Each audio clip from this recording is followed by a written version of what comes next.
right, good evening to our live stream viewers. First you're hearing from me tonight.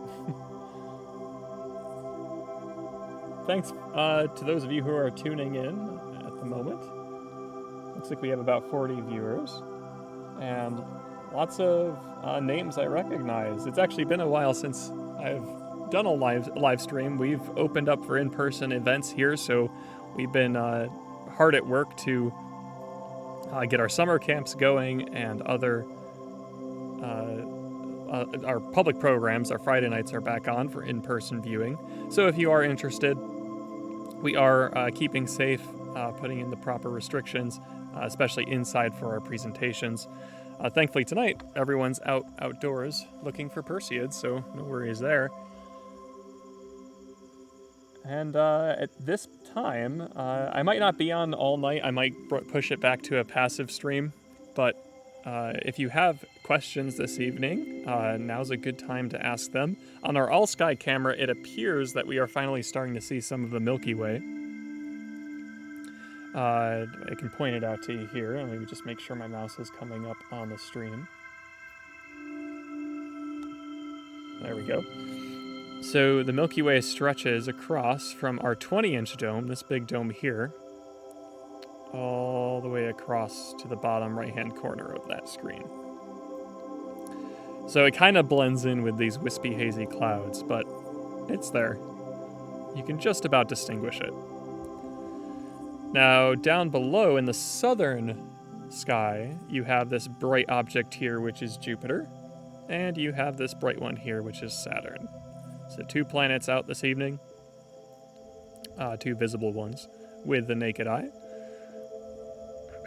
Our domes have shut up for the night, so no, the 14-inch right here is all closed up, same with the 6 and the 20. So no telescope observing at the moment. We had them open earlier this evening, but now we've switched over completely to Perseid viewing.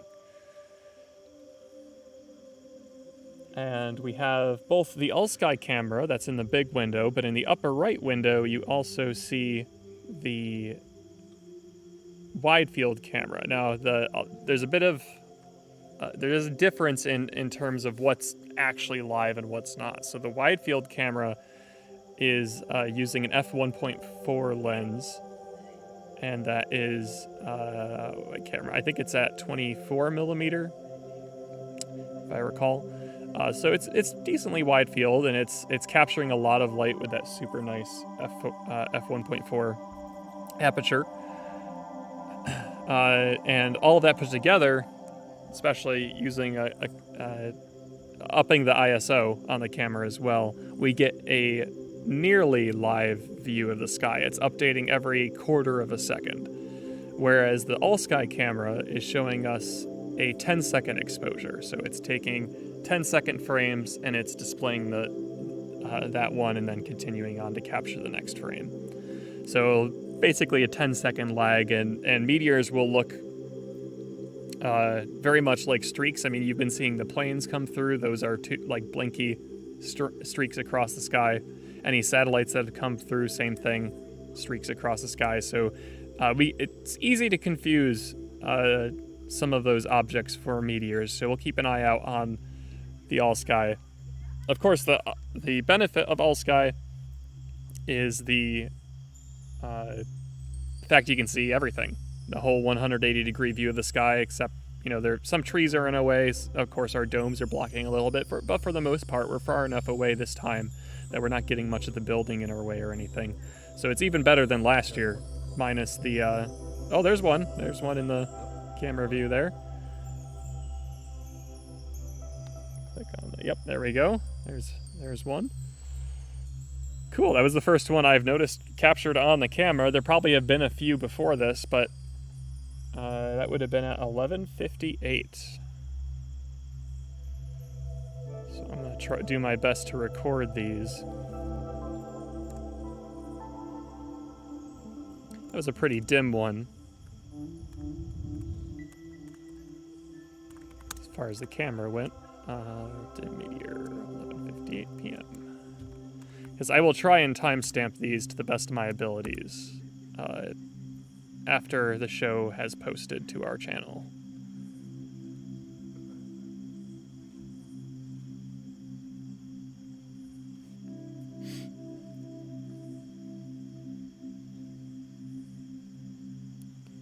All right, as expected and similar to last year, the sky, the sky has improved far beyond where it was earlier in the evening.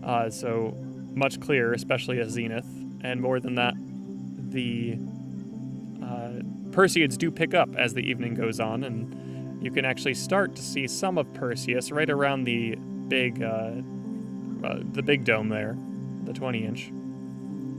So Perseus is just below Cassiopeia, the big W in the sky. And as Perseus continues to rise, our chances of seeing Perseids continue to improve. So 1 a.m., 2 a.m., assuming the skies stay clear, we should get more opportunities.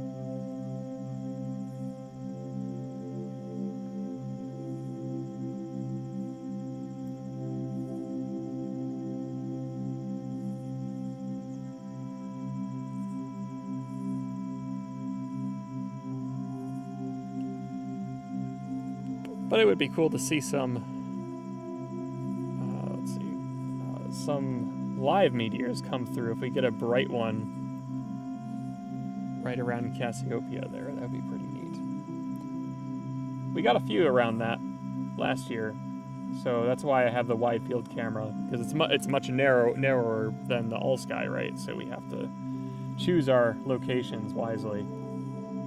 We had some luck there last year, so maybe we'll have the same luck this year.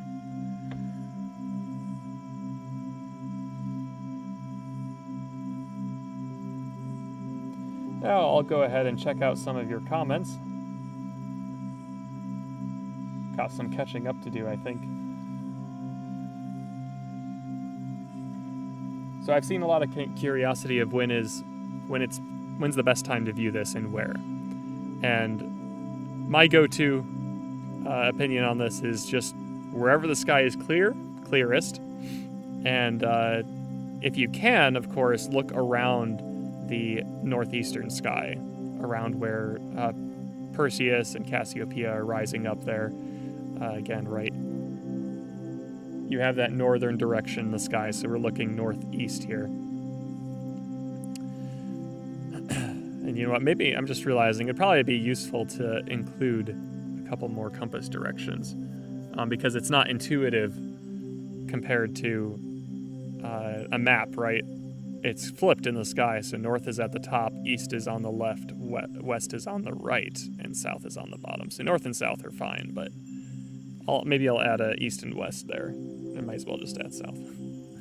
So we'll do that in a little bit, but I'll continue. Now I saw someone mention there's a bit of a halo effect. I'm noticing that as well above the 20-inch. That might be coming from the red light next to the domes there, so I will try and mitigate that. Something in the western sky? Possibly a plane. Yeah. It's looking like a plane.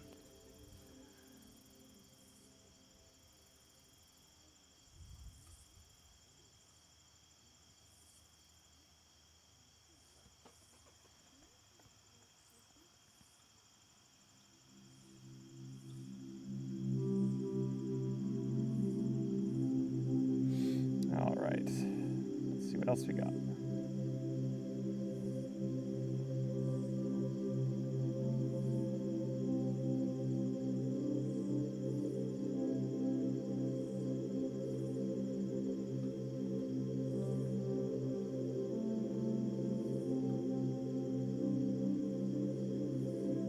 Got people viewing from Texas, very nice. From Florida.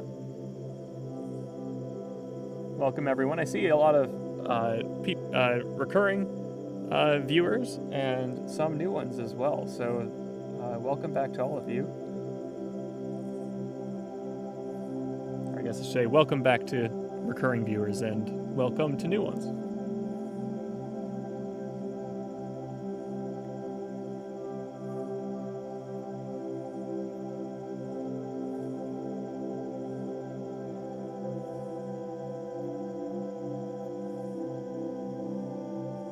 Again, some questions about where to look. Again, if you're dealing with cloudy skies, just go for whatever clear patch you can find.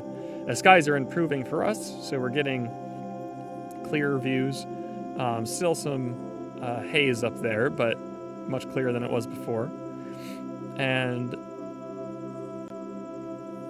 but other than that, ideally, you're going to want to look towards Perseus. That's where the meteors appear to emerge from, and Perseus is in the northeastern sky.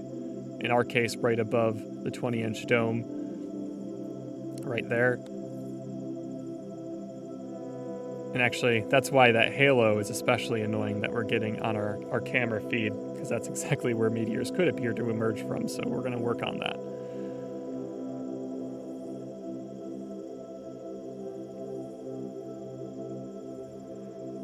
But again, I've been seeing them across the sky tonight. We've seen a couple at various locations, so just pick a clear region. And the nice part about our all sky is we will catch anything that comes our way, at least moderately bright ones.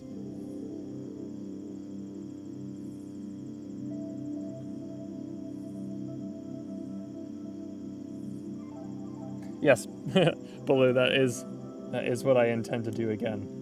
We have not updated our solution to that red light, but it seems to work.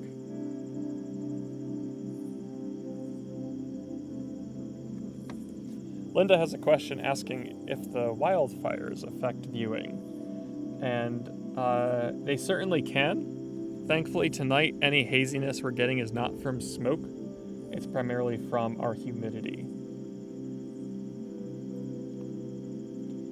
But yeah, certainly if the smoke levels are high enough, like around here, they were a little bit higher than usual earlier in the week. That can certainly have an effect on the sky.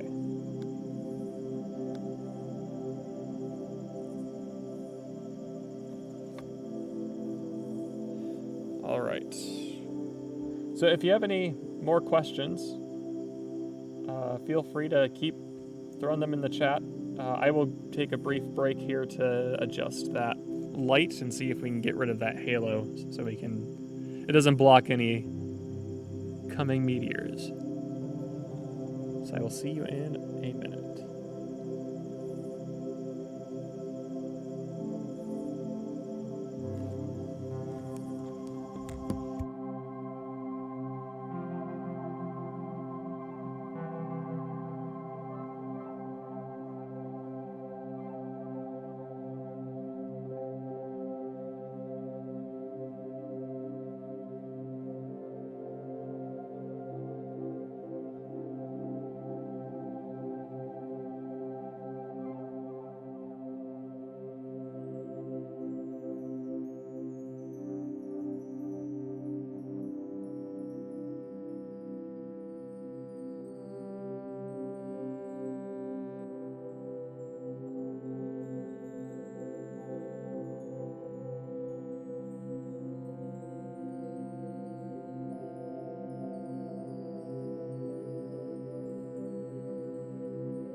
Okay, we're back.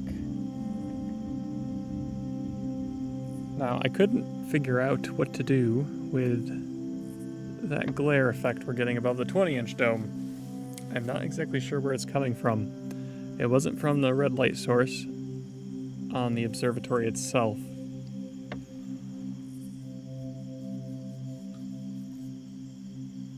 As far as light sources go, the only other light is my laptop. And I tried that out too. To no effect. So, what I did do is I improved the focus on the all-sky camera that we're using. So, things should be a little crisper now.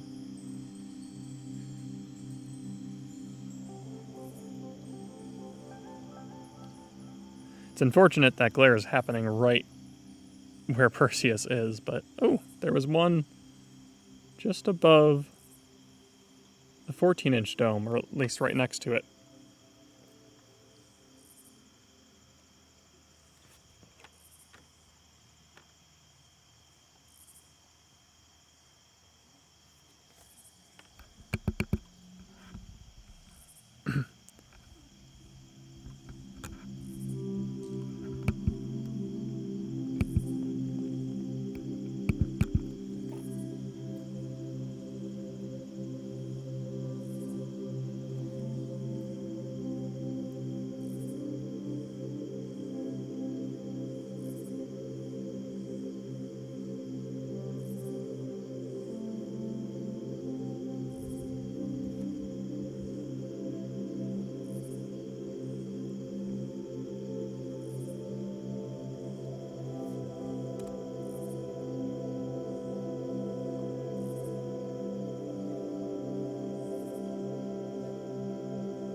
So Joe asks, are there forecasts for a particular year/years that the shower will be stronger aside from the phase of the moon, say like in a 10-year cycle? So from what I understand about meteor showers, it's we sort of forecast them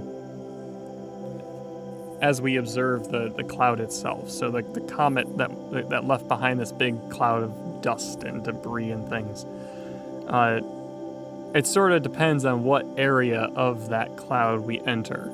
So yes, there may be stronger Perseids if we enter a denser part of that cloud compared to others. But I don't know if that is terribly predictable. Because that cloud certainly has movement to it. The particles in that cloud will move around over time. And of course, or our orbit, while steady, we will move through different parts of that cloud over time. So I'm not exactly sure if it's a very cyclical thing.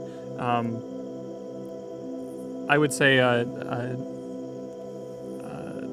if anyone else has any thoughts on that, feel free to mention it in the chat. But that's how I understand meteor showers, is it's more a matter of what area of the cloud you enter. And ultimately it is the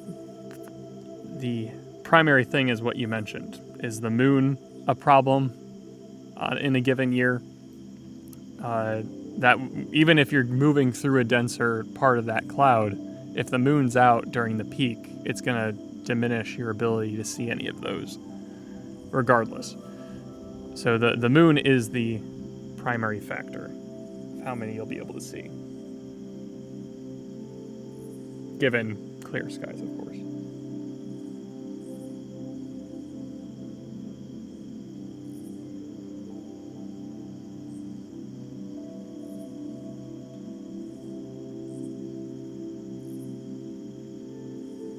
So someone's asking, what time is it here? So we are on Eastern time. So we are heading, if not, yep, we're already past midnight. Wow, time flies. So we're almost at 12:30. It's 12:23 right now.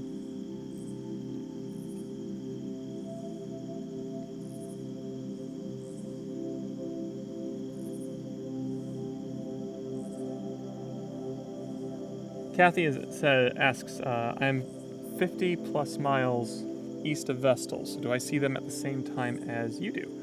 And yes, I would say roughly about the same time. Your sky will not will not be very different from ours in terms of things rising and setting. Now, the meteors do get low enough that you might not see the exact same ones that we do. Or if we see one just above us, it might not. It might be closer to the horizon for you. But 50 miles isn't too different. Good question.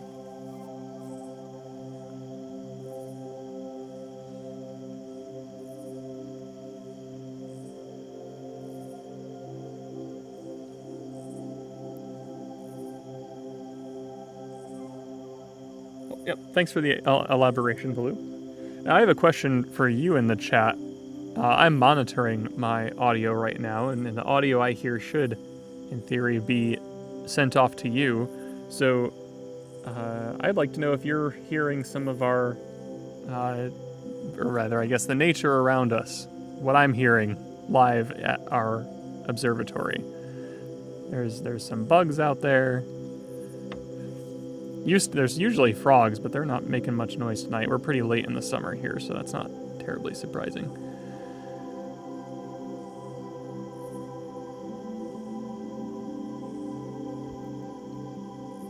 Because I'm trying something new today, rather than being inside, like many of our previous streams over the last year. I am on a table set up outside. Long Ethernet cord connected to our streaming laptop, and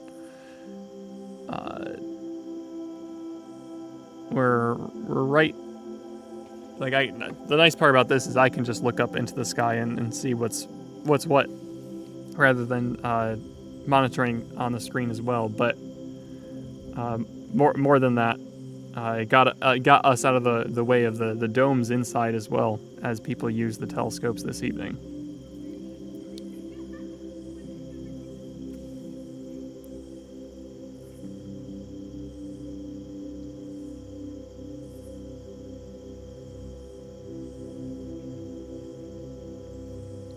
Okay, yep. There should be music in the background as well. I have that ambient music playing. Although while we're on this one, maybe I should. That makes more sense for the passive. I think what I will do is I will turn that off while we're on the commentary stream. Because there's already some good nature sounds here, so I don't want to get the two things overlaid. I'll just mute that for now. Apologies to those that were enjoying the music. I know some like that mix we have put together, but we can always go back to that when I step out of camera and we go back to that just passive view of what the all skies are seeing in the wide field.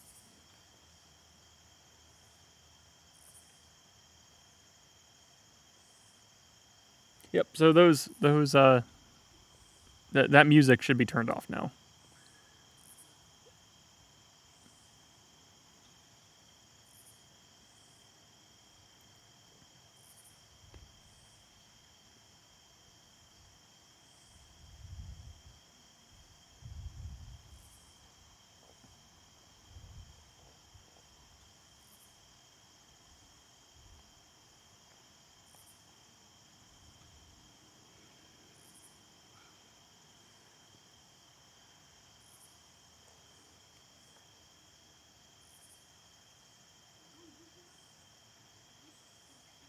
Yeah, I think this is kind of nice.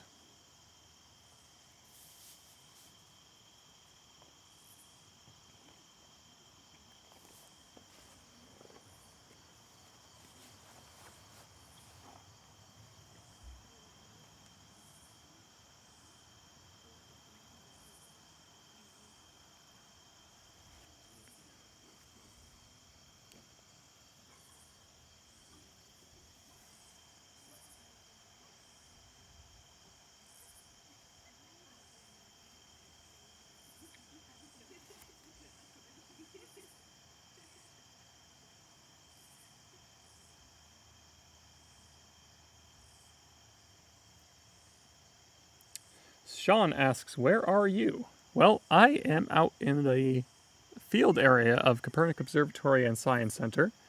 If you are not local to the New York area, we are located in Vestal, New York, so it's in the southern tier of New York.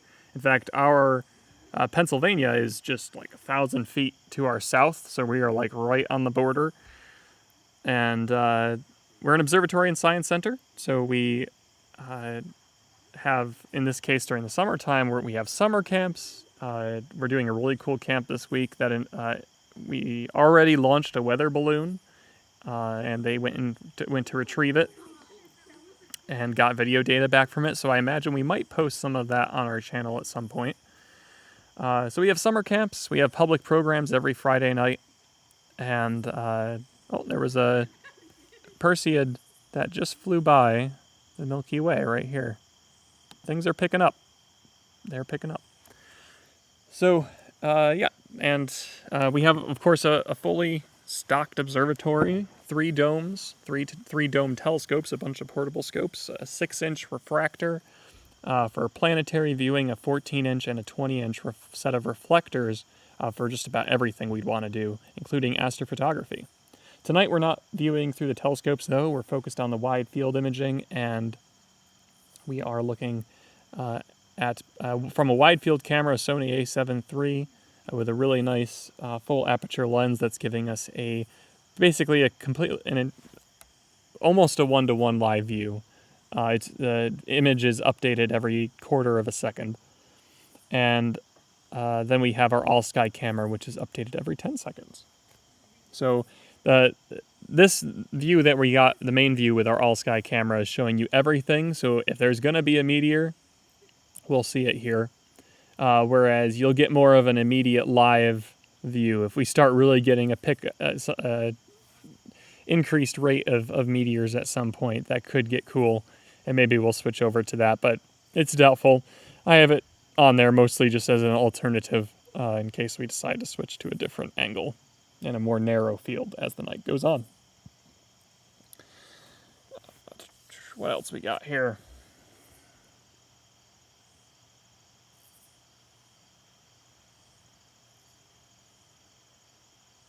Kathy asks, will the number speed up now that we are past midnight, or do we have to watch until 2 to 3 a.m.? So, yes, especially because the skies have cleared, there is a much greater chance at seeing the Perseids. It's dark, it's clearing, there's less haze.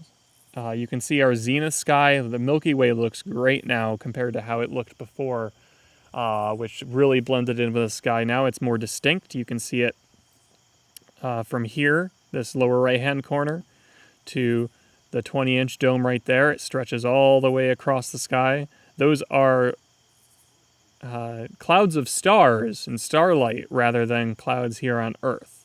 So that is our galaxy we're seeing, and that dark band through it is these dust lanes through the Milky Way, this very thick clouds of dust that block starlight. So yes, our chances are improving. Again, it improves the longer you wait into the morning hours. 2 to 3 a.m. is generally the good time to view this, but there's still plenty of opportunities right now as it's dark and clear.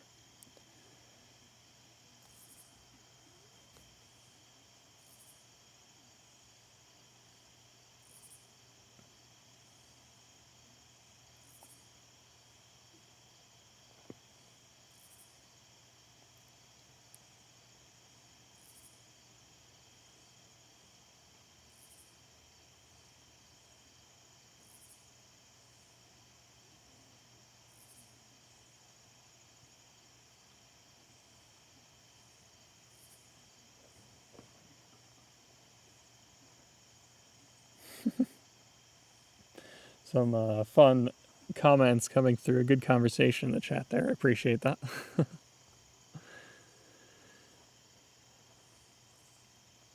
Now, I will say, I put some bug spray on, and it is pretty buggy out now. I keep finding Now, part of it is because they're attracted to my screen, even though I have it pretty red shifted to maintain my night vision as best I can. But I did have to crank the brightness up a bit so you could actually see my face, because otherwise I would be in the darkness.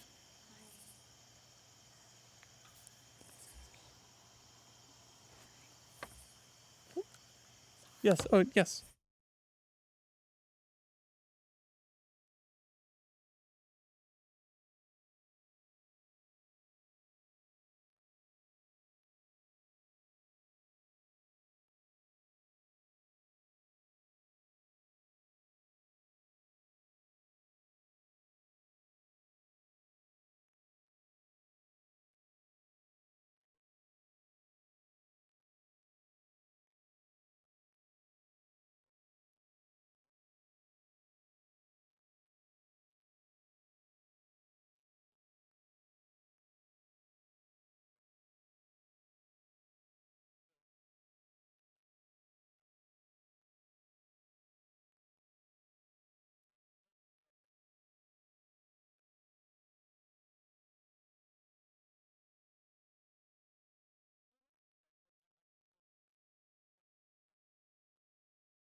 Alrighty. So as I mentioned, we're doing a little bit of hybridization here tonight. So I'm answering questions from both the chat and from people who are still up at Kopernik viewing the shower in person. So I might step away from time to time to answer those, just for your knowledge.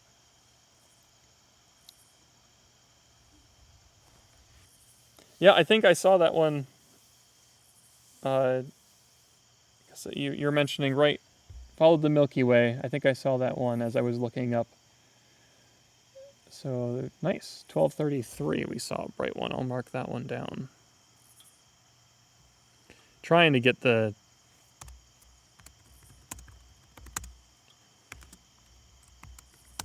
recorded here.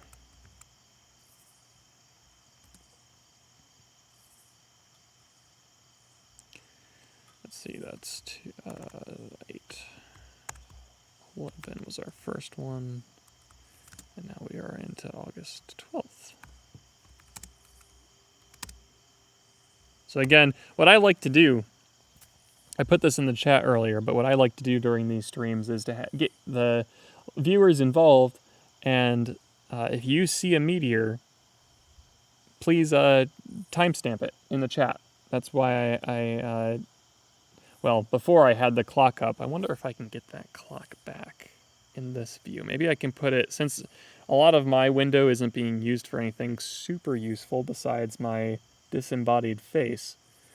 I think I can put that timestamp back in the in one of the corners there, so we can still monitor that. I'll make it smaller, but it'll help us a lot, I think. Let's see, that's text for date time. Our streaming software, to get the time in there, it requires quite a bit of scripting.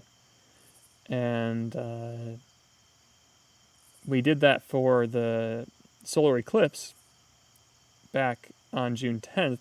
That is up on our channel if you want to go back and watch that. I did not comment. I did not have commentary during that program. I was strictly focused on making sure we got the eclipse in view. And I was also at a private location, so I didn't really want to do any major streaming at the time.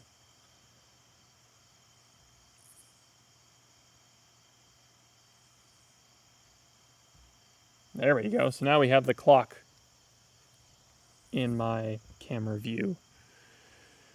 So if you do see a meteor, please timestamp it in the chat. If you'd like to add your observations, was it bright? Was it dim? Anything you can add to help me find it later on would be incredibly useful. Because I will try and timestamp this for everyone's convenience after the fact. We try to make our observing streams as convenient to view later on as possible, because usually they end up being hours and hours long. Like this one has already gone on for... Usually, does this tell me? Yes, we're heading towards 3 hours now, and we might still stream for a little bit yet.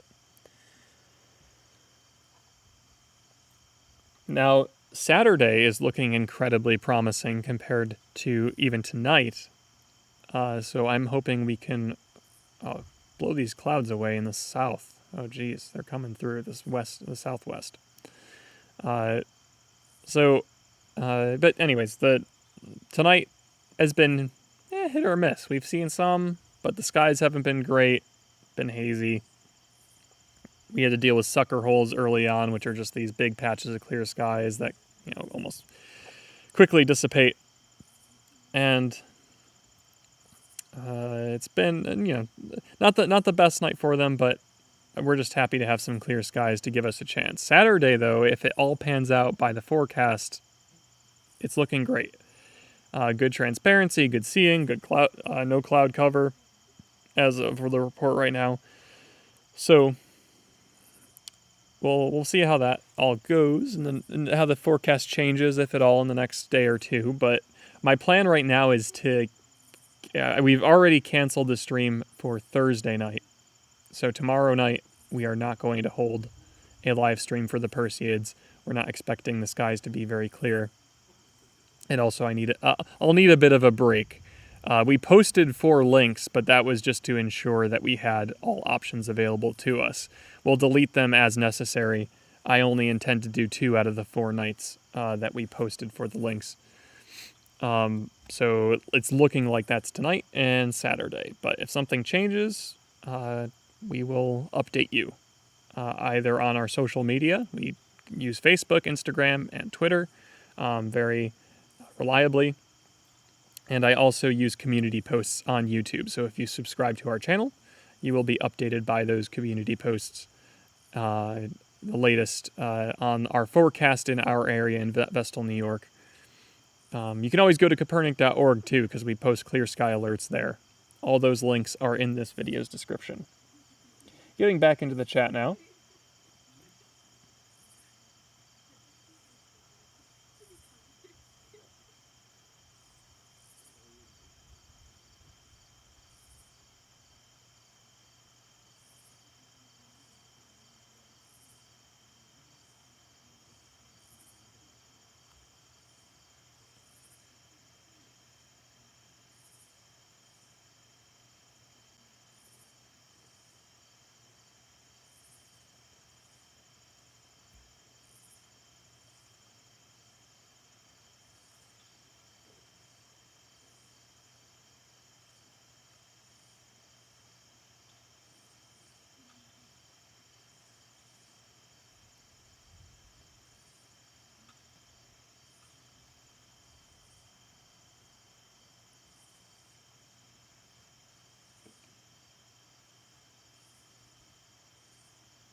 Yeah, it's probably not synced up just because of the nature of the stream. So it's probably a minute off. I probably won't do it tonight, but just because it would take a bit of time to look at the script again. But I might be able to correct that a bit, so it shows it's a little bit of delay to account for what we're getting over the stream. The nice part, though, is if you just post the time that's stamped on the video, that's all that will matter to me, because that timestamp is matched up with the video that I'm seeing right now on my cameras. So it doesn't super matter. It's not exact. But as long as I can use it to find the meteors on our stream. So yeah, please use the time that's actually shown in my camera window. That will be the most useful on my end for time stamping.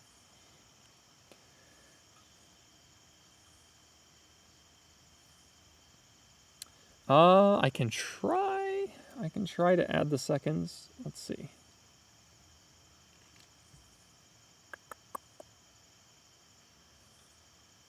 Scripts. Date time.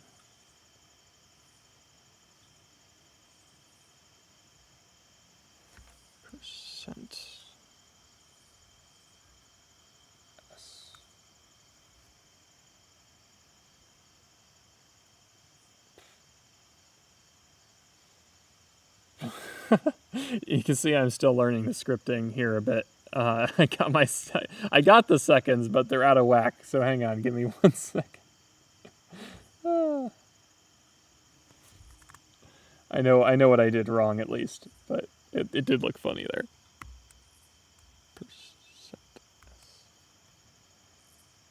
All right, can I put a space in between those? Yes, I can. All right, there we go. How's that? Move it onto screen and transition. There we go. All right, now we got exact timing there for you to use.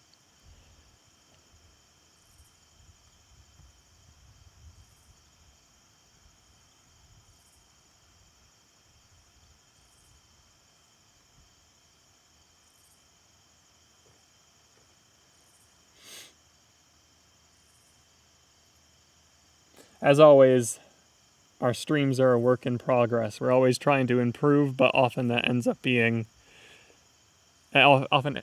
happening live. So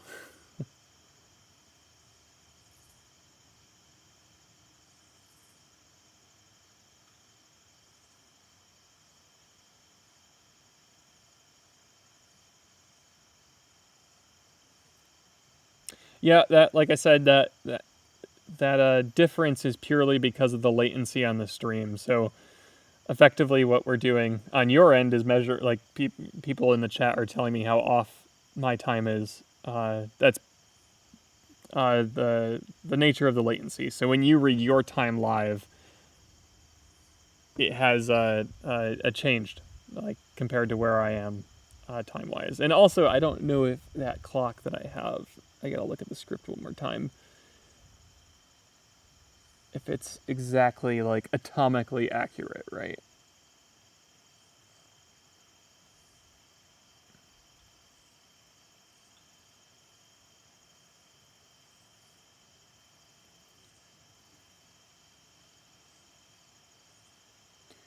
It looks like it's pulling that data from my PC, so in theory it is relatively accurate compared to everyone else's clock, but again, it's primarily due to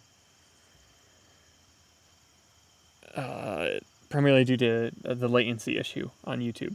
It's not really an issue. It's the nature of live streaming, but you get my point.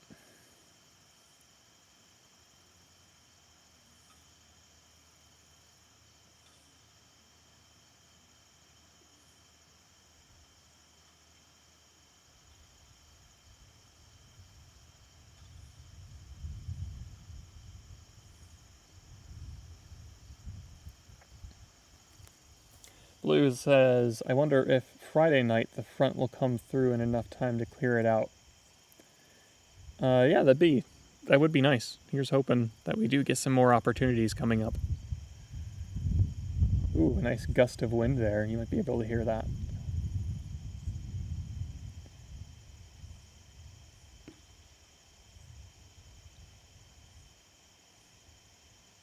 Clouds moving into a WeGo, according to Linda. That's not promising for us, because usually we get a WeGo's weather. So,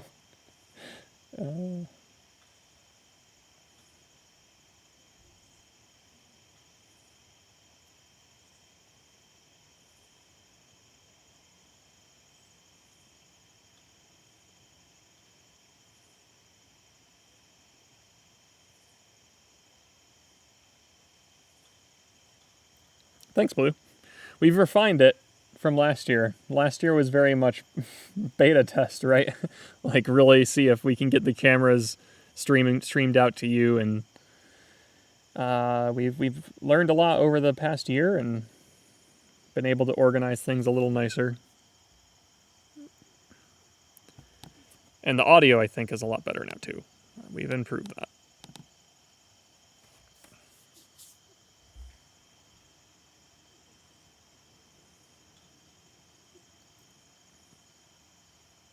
Yeah, we're definitely clouding up now.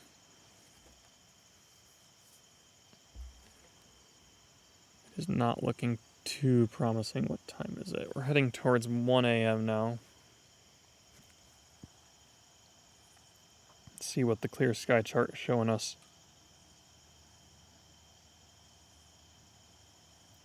Not that that's been terribly accurate this evening, but...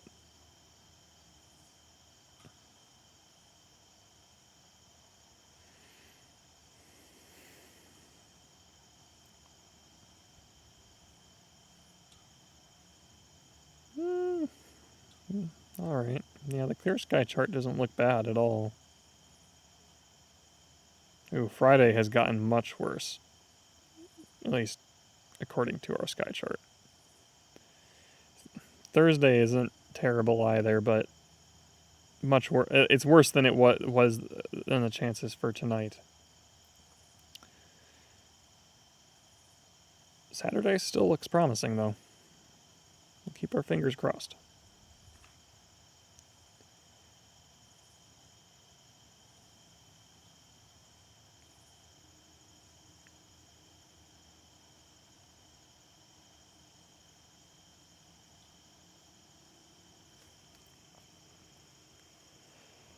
Well, we'll see how these clouds play out over the next bit here.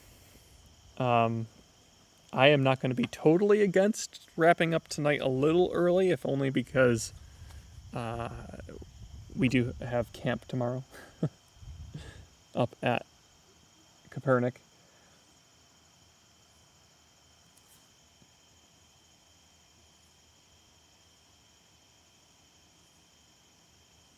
Hey, Matabale. Good to see ya. He's reporting a nearly 40-second latency.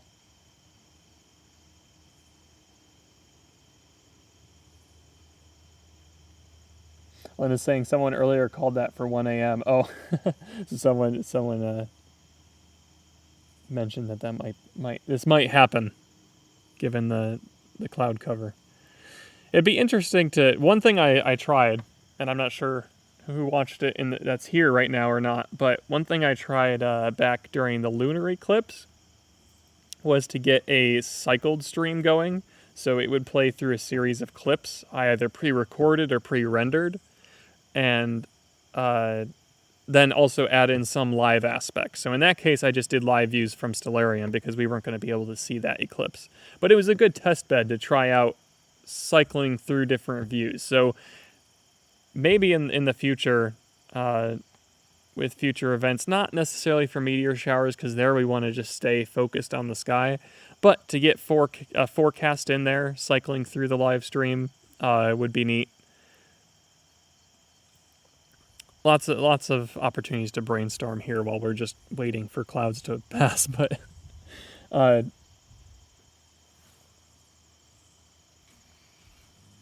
we got someone heading out for the night. Probably just heard that one of their engines start. Right, yes. Not good to see the clouds, I agree.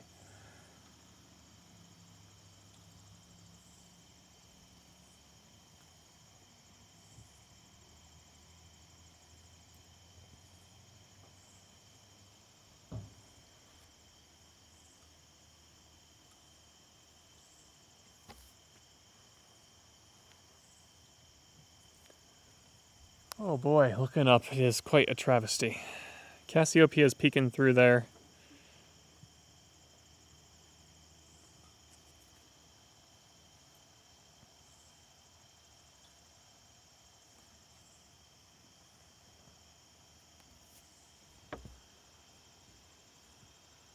But we just passed 1,000 viewers for the evening, so I thank you all for your support.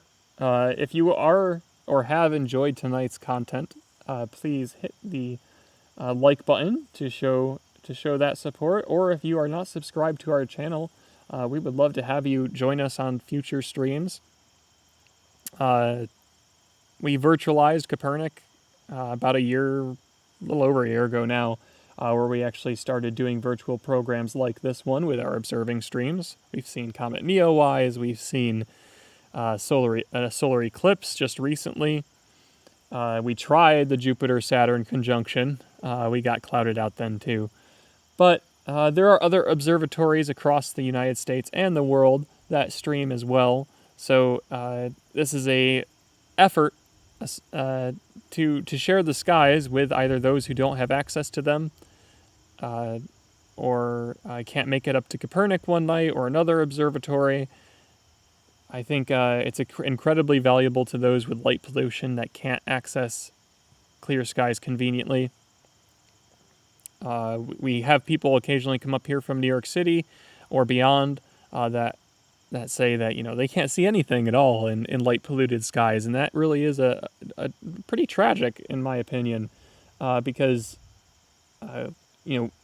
looking up, it helps to broaden your mind, it helps to keep things in perspective, and when all you get is just a gray sky with maybe the moon and a planet if you're lucky, I can't imagine it.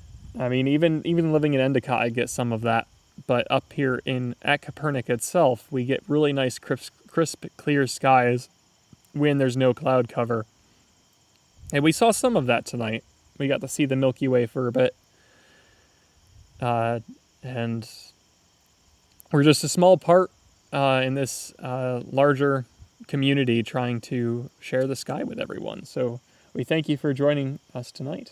And we'll stick around for maybe a little bit longer just to see what these clouds do. But I am now up here alone, I think.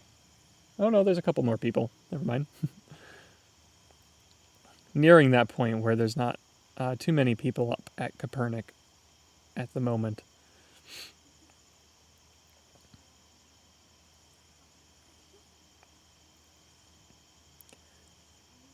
But well, if there is a chance that these clouds pass, I wouldn't mind continuing for another hour or so.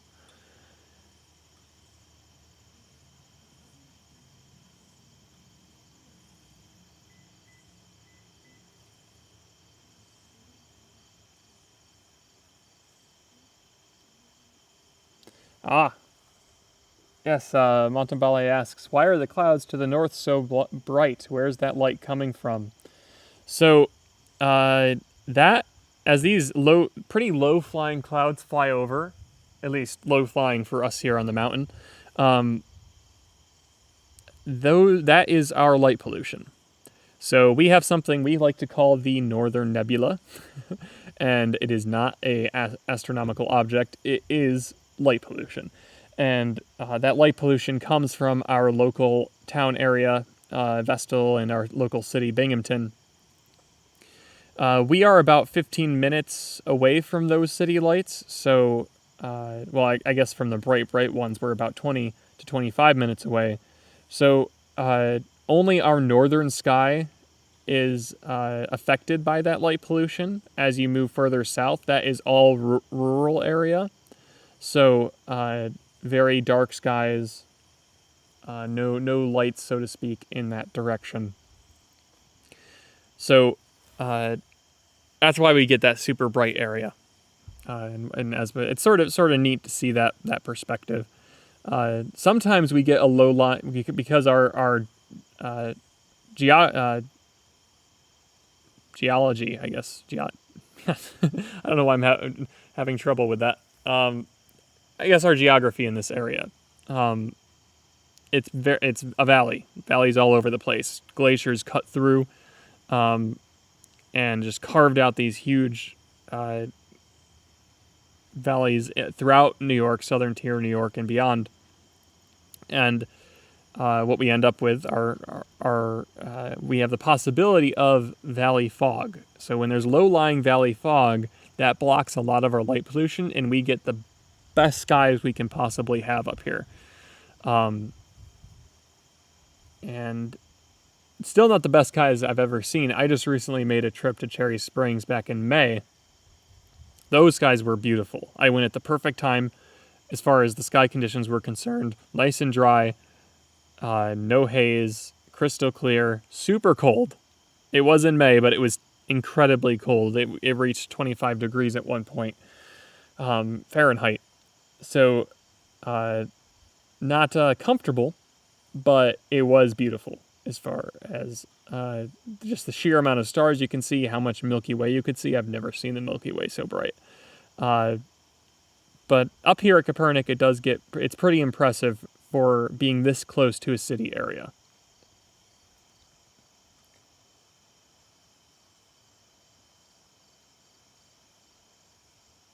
Thanks for tuning in, Kathy.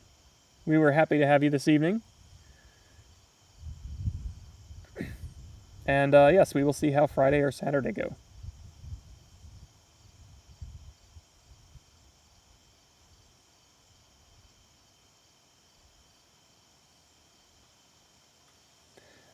Yeah, Linda, if she asks if the skies were clear, are there people that would stay all night?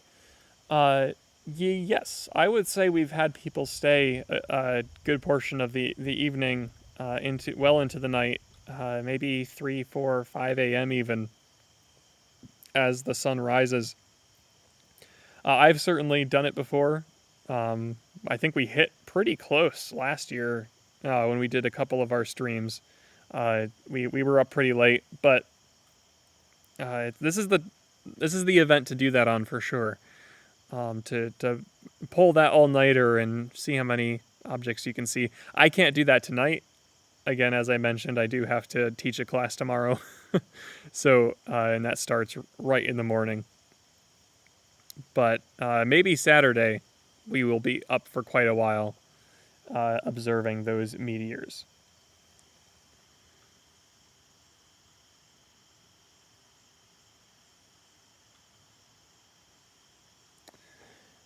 Blue says the next window is rolling into the Elmira area as we speak, so we're still a little ways off.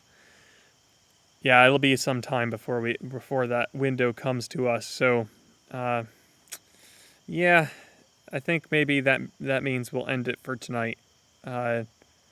Thanks for this is what I love about our group and our live streams is that it's a very collaborative effort as we all try and observe the sky together, but also figure out especially when there's clouds, whether these clouds going to move out of our way, and it's just incredibly fun to answer your questions and chat with you. So I thank you for that.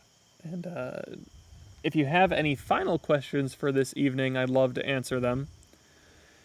So feel free to put those in the chat. Otherwise, we will wrap things up for tonight. And we will try again, more than likely, Saturday evening. The forecast is looking good for that day. Things could always change, but Friday night and tomorrow night are looking even worse. So we'll try for Saturday. And if worse comes to worse, if there's another clear day over the next week, we can try again. That as for a live stream, not necessarily for in person if you were planning on that, but for a live stream we could try again over the next week because the peak will be past the peak, but there's still a decent opportunity to see some meteors. So we can always do that. Thank you. Have a good night. Oh, thank you. I'm the last one here, so have Oh, okay. Very good. Thanks for coming. Thank you.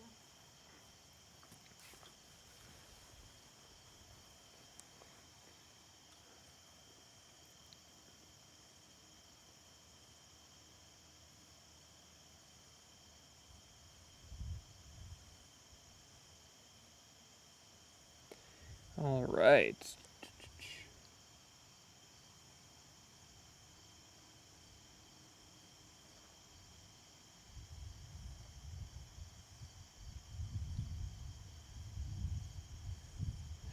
I will do my best, Baloo.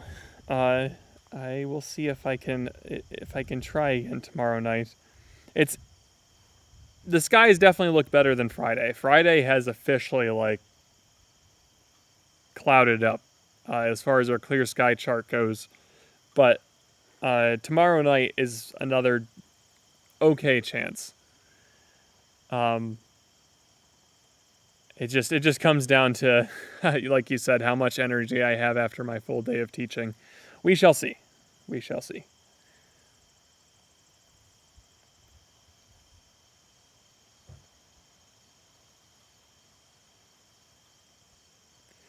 Al Minnick asks, hello from New Jersey. How much is it for Cherry Springs? So my preferred way to visit Cherry Springs is to go camp there.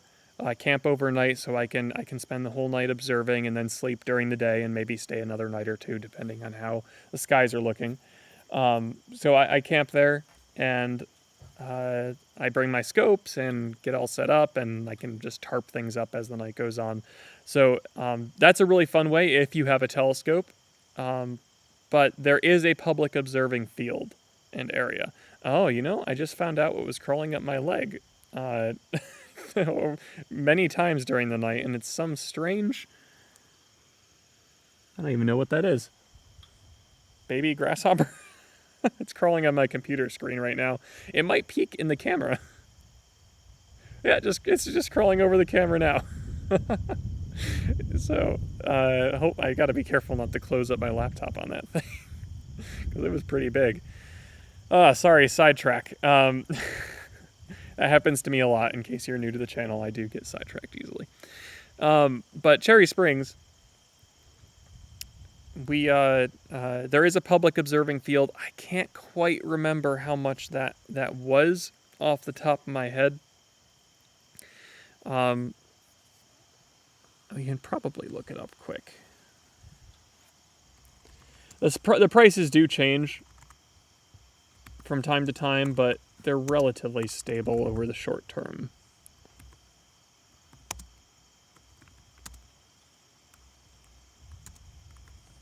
There's also an annual pass that you can get from Cherry Springs to access the campgrounds throughout the one entire year. So from January 1st to December 31st, it doesn't lay over into the next year at all. It's just strict. That's when it's good for. So if you buy it at the start of the year, you could really make some good use out of it. I think that was like $65. So if you intend to go a bunch of times, that's the way to do it. But if you're only planning on a trip here or there,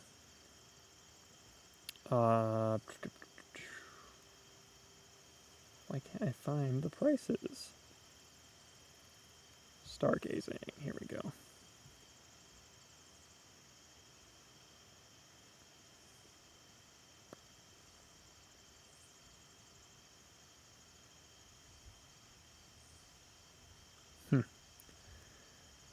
They definitely have them listed on their website somewhere because I found them before. But I don't want to take too much time doing this. If you search for the Cherry Springs State Park website, you will be able to find more info there about pricing, and that should help you out a fair bit. It's really reasonable. Like for a state park, makes total sense, especially for camping and whatnot.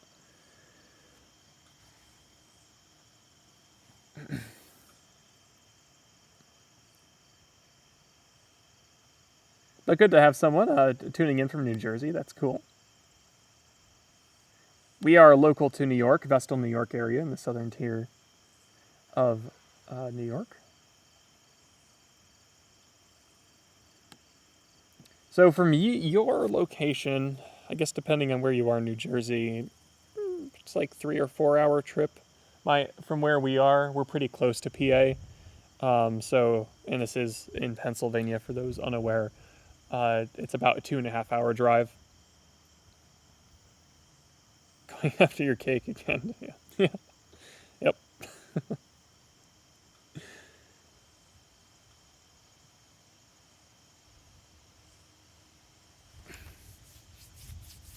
What we have above us right now in our all-sky camera is what we call a sucker hole. That is probably the definition of one. And yeah, it's exactly what it sounds like. It's just this very small hole in the sky that gives you a beautiful window out into the stars, but it passes and then you're just left with overcast again. And it gets you excited, but in the end, you can't really make use, especially as far as telescopes go. I mean, if a meteor flew through that window, okay, cool. But telescope viewing is very rapid, not even worth opening up our domes, for example.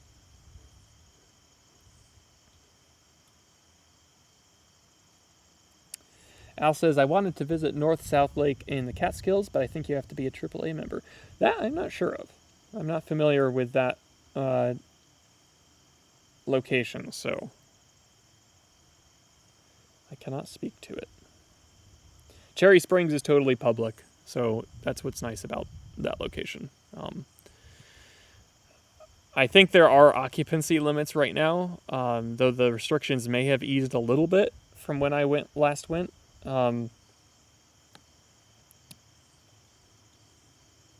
But I don't think they often reach those occupancy limits.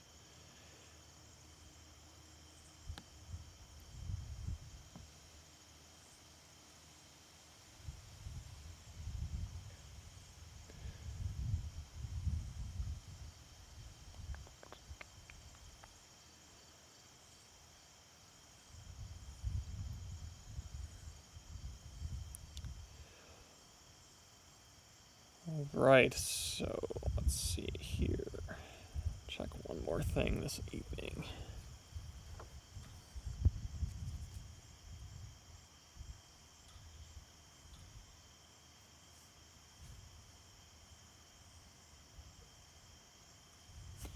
This mic is doing a pretty decent job at just mitigating the wind, but giving you a full,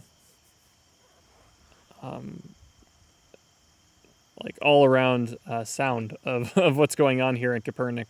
You can hear the flagpoles, you can hear me, you can hear the crickets. You probably will get some wind gusts through the mic there, but it does a good job of not making them, it doesn't blow it out, right? It doesn't peak the mic at all. So that's good.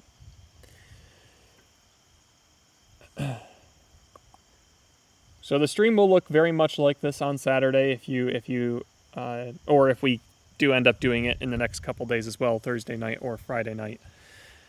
But otherwise, Saturday is going to be our next day. It's looking great for the forecast, and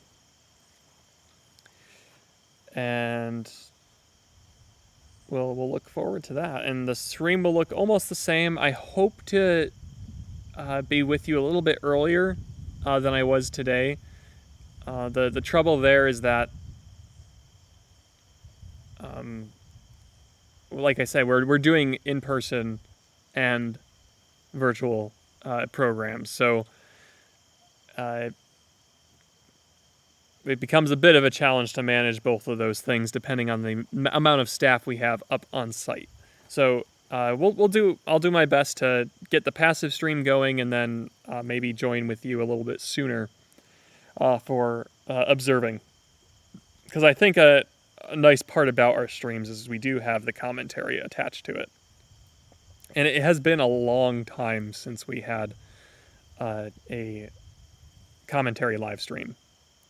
We did the solar stream in June. We didn't really do anything in July. Like I said, we were really focused on ramping our in-person programs up.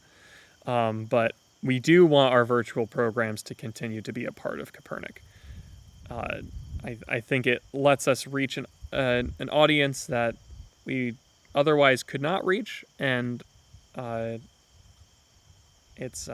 especially with the environment still not being the greatest, it makes a lot of sense to stay virtual. And I really like the community that we've built up, and I don't want to lose it, because it's great having you all here to observe the night sky with us and chat about things from a variety of topics, but primarily astronomy. But I'm willing to branch off as the night goes on. Sort of. This is not a formal podcast or anything, but that's kind of how I think of it from time to time, where it's just we talk about what we want to talk about as the evening goes on, especially when there's cloud cover and things like that. We make do with the skies that we have, and it's just a place to communicate and be a community together.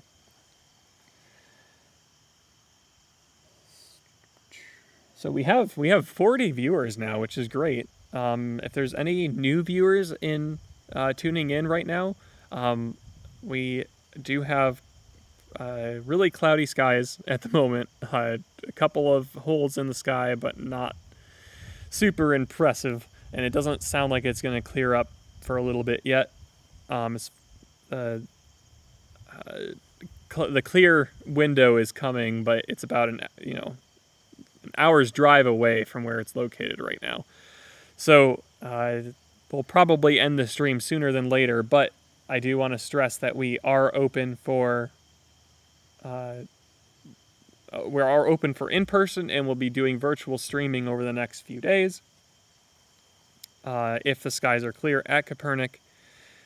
So we're going to keep optimistic about those forecasts and hopefully gets to see some more Perseids before the show ends for this year. We are Kopernik Observatory. We're a local observatory and science center if you're located in Vestal, New York, we're right nearby, maybe 10-15 minutes away. And we open up every Friday night for throughout the year for public events. We have presentations on a variety of different STEM topics, and we have summer camps. For right now, we're running our last batch of summer camps. I think next week is our last batch, in fact. But we'll resume those again next year as well. We hold those every summer. We do a lot of outreach at schools, field trips. In our local area, we bring our portable planetarium around. We do quite a lot to support our community, both virtually and in person. And it's great that we've built up, in some cases, you could say worldwide, because there's quite a few viewers that are international as well, which is great to see. So you can always learn more about us at our links below. We have social media links. You can subscribe to our YouTube channel to see more observing streams like this one, and we also stream out our Friday night presentations, again on a variety of topics. For instance, I ran one recently on electric vehicles. We also had some on what you can see in the summer skies. So we have a variety of content on engineering and scientific topics. So that's all viewable and it's live streamed usually, but it gets posted on our YouTube channel after the fact, so you can watch the recording. And you can, of course, follow us on Facebook, Instagram, or Twitter for updates about programs, maybe some astrophotography images. We do a fair bit of that with our Kopernik Astronomical Society, which is effectively our astronomy club at Kopernik itself. So there's lots to do here and lots to see, and we're sharing this both virtually and in person now. When you visit in person, you get full access to our telescopes, both portable and domed, like you see in the domes in the all-sky camera. And you get to look through them. Look at the planets. Tonight we were looking at Jupiter and Saturn. Thanks, Matambale. Matambale, excuse me. Maybe we'll see you again in the coming days when we try and stream later on.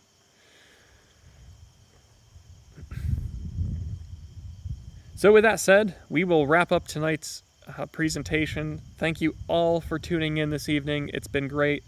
We will try again in the next couple days. So stay tuned. I'll keep you updated on the YouTube channel, or you can follow us on our social media for updates there, or visit our website, kopernik.org. Okay. Thanks so much. Have a good one.